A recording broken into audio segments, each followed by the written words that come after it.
greatest of the people that come to this particular process. Yeah? Because all movement is medicine. Right? So this is the central stretch that I'm going to demonstrate.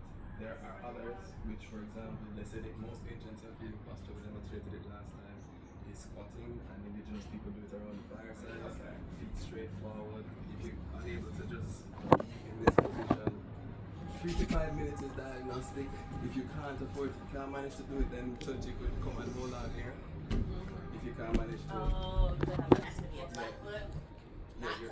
Your feet are to touch the ground now. If it is that you're incapable of doing it, there are a number of ways you can grade yourself. So, for example, you could put your heel on even the edge of the cushion just for now, but on a slope.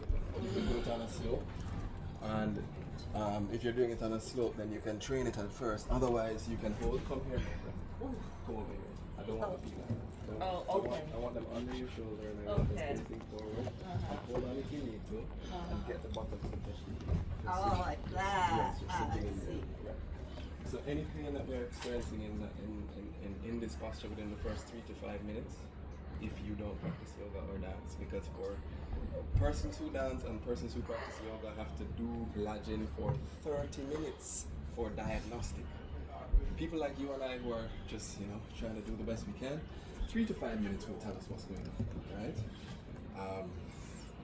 And then beyond that, personal practice should be in the region of 15 minutes per day and trying to increase just being static in this position. Any pain in the knees, depending on where the pain comes from, is the spleen, the kidney, the liver, the urinary bladder, the gallbladder, the stomach. That's what's going on in the liver. Okay, so if I'm feeling it coming through here. Yes, so that's the urinary channel, which is the largest detoxification channel in the body. Starts up in the back of the head, goes straight down into the feet, right? In the flow there. So it's showing you the shin, that's connected to the spleen, right? That's right on top here, connected to the spleen. That's the digestive system. The spleen is an organ that translocates nutrients from the stomach to every other organ in your body. It is extremely important. And I never learned anything about it until I started to get an understanding of traditional Chinese medicine and its perspective. There's an old African proverb that says, wisdom is like the roots of the baobab tree. You can't hug it by yourself. It's too big.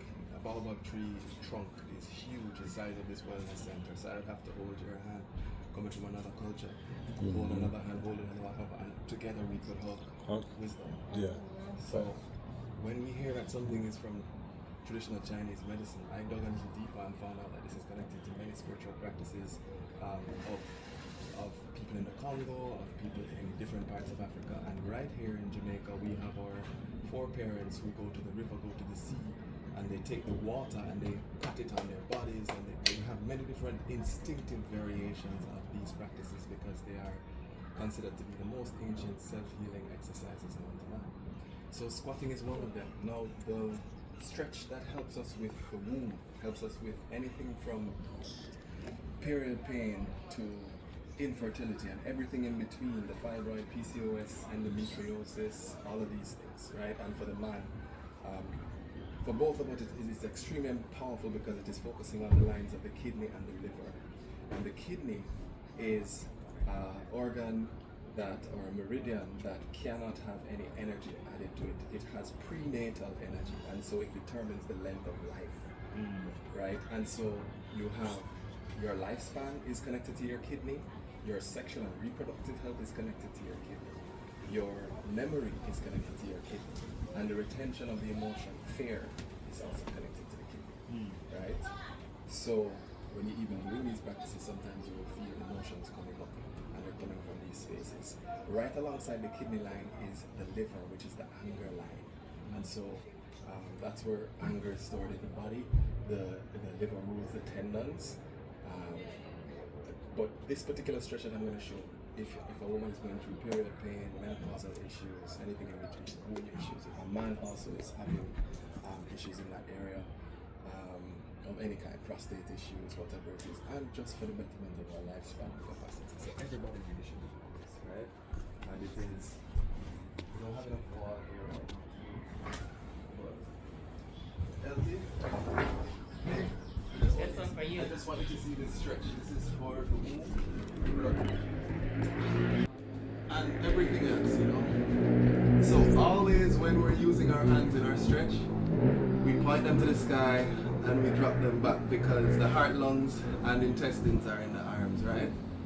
According to traditional Chinese medicine, that's where the meridians flow. So dropping them back here begins to bring healing, clearing.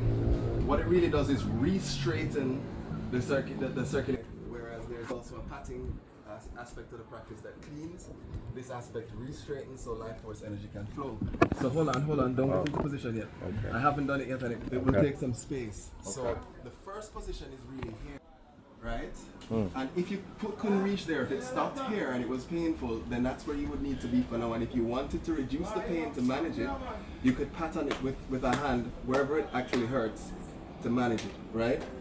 But any pain that you feel in this practice overall is indicative of blockages in the body that cause pain and disease of every single kind and also cause inflexibility. So my method of diagnosis is watching how you walk, watching how you move, your capacity to be flexible.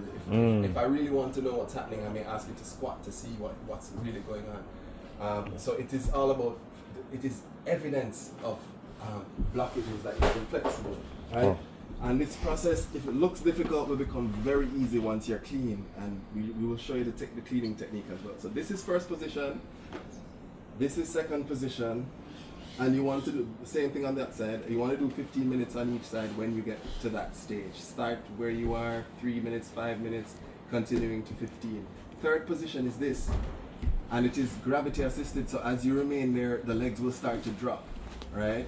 Breathe through all of it, take as much of it as you can. Now, as you continue to practice this position and this position won't be necessary anymore because they're like more controlled versions of the third position, and soon you won't feel any pain at all in these positions. They'll be very comfortable places for you. So you won't need to spend the 15, 15, 15 and have 45 minutes. Instead, you can spend longer times. So we call it Y lodging, you know, just because it makes your body makes a shape of the Y, right? For you to remember. So that position right there, I have no personal experience with its effects, but every woman who has utilized these techniques and come back and report it, some people who had lives of very, very difficult cycles and pain and emotional, issues and so on attached to that time, report that they couldn't even tell that their cycle had come the next time. Oh, wow. Usually they'd be even able to tell in advance of a week based on just emotional shifts or so on. That's based on what they said to me. Right. Can't detect that the cycle even came. When I even asked, they had to check. I mean, incredible. So Wow, that's what's all up. of the blockages connected to the reproductive system is coming from the kidney. And there's a best care use on the kidney that we were not taught in the West. We were taught that we must hydrate so that we never get thirsty. Right. Now, unfortunately, that is overburdening the kidney. And so, when you drink more water than your body needs at the time, the kidney is forced to convert that water into urine. And when you overlabor the kidney meridian in that kind of way, eventually it gets blocked. And at that point, you start to develop circulation issues. Your body, you will actually start to drink water and still feel thirsty.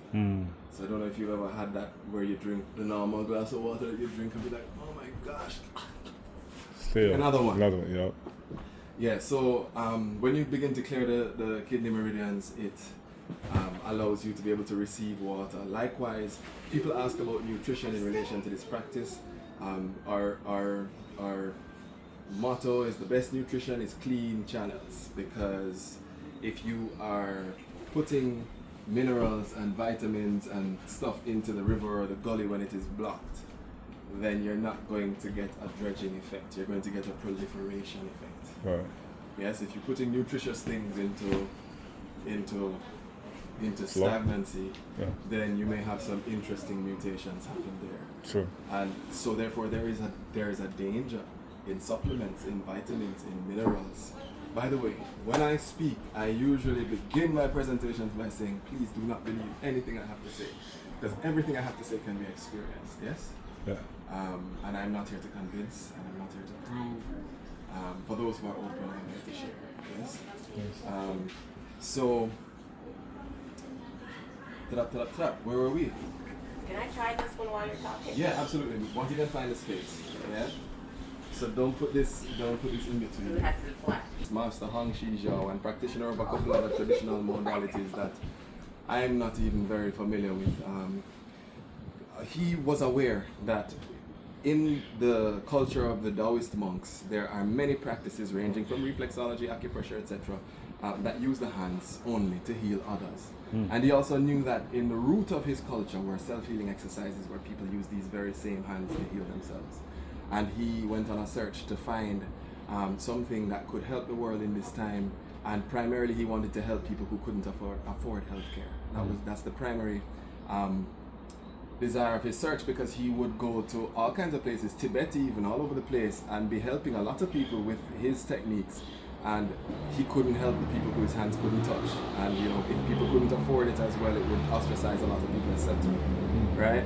So he wanted to find something that anybody could practice by themselves. He wanted to find something that was easy to teach, and technically this can be taught within 5 minutes. If somebody is just fully open and is in pain and has a problem, and they say, "What can I do to solve the problem?" I can just tell them a few things, and give them literature, and they don't need to hear anything else. Yeah. In the West, we don't have some of the foundational principles understood that would make us jump into the practice readily. If you see a video of this in a Chinese park, if I pull up something on the internet and show it to you, put your hand straight up into the air, please. One moment. Pointing as if you're pointing to the sky, stretching away from your body. The paths of the meridians are really connected to your organs, and it's, you know, it's simple, but it's a little bit intricate. So it inspires us. This practice doesn't force anybody to need to learn their meridian body. Doesn't need to learn where all the acupoints are or where the channels are for what. What it does is it teaches you how to clean the whole body. There's a safe way to do it, because if the heart isn't clean, you can't clean anything else, because it's the supplier of blood. Gotcha. And therefore, we clean the heart and the lungs first, which is on the left inner elbow. And just to quickly run through the order, especially since you're recording and you may be able to just look back at it and share it in the community. Stop your video and let's just restart right now.